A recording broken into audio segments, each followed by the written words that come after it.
Hello అండి, ఈ రోజు నేను వేణి తయారు చేస్తున్నా. దీనికి మనకి సూది, దారం, మల్లెపూలు అవసరం లేదు. ఓన్లీ చామంతి పూలు, ఒక గాజు ఉంటే చాలు.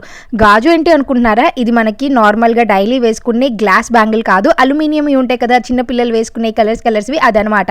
ఇది మీకు కావాలి అంటే చిన్న సైజ్ లేదంటే పెద్ద సైజ్ తీసుకోండి. ఇక్కడ నేను కటింగ్ బ్లేడ్తో కొంచెం కట్ చేసి మీకు వీడియోలో చూస్తే అర్థమయ్యే ఉంటుంది, కొంచెం వెడల్పుగా చేశాను. ఆ తర్వాత చామంతి పూలను తీసుకొని అన్నీ ఒకే సైజు ఉన్నవి తీసుకోండి. కాడల్ని తీసేసి ఇట్లాగా మనము గుచ్చుకోవటమే, నెమ్మదిగా నిదానంగా గుచ్చుకోండి. ఇలా వేణి తయారు చేయడం చాలా చాలా సింపుల్గా ఉంటుంది. పెట్టుకున్నా కానీ లుక్ వైజ్ సూపర్గా ఉండిద్ది అనమాట. నాకైతే ఎంత ఇష్టమో.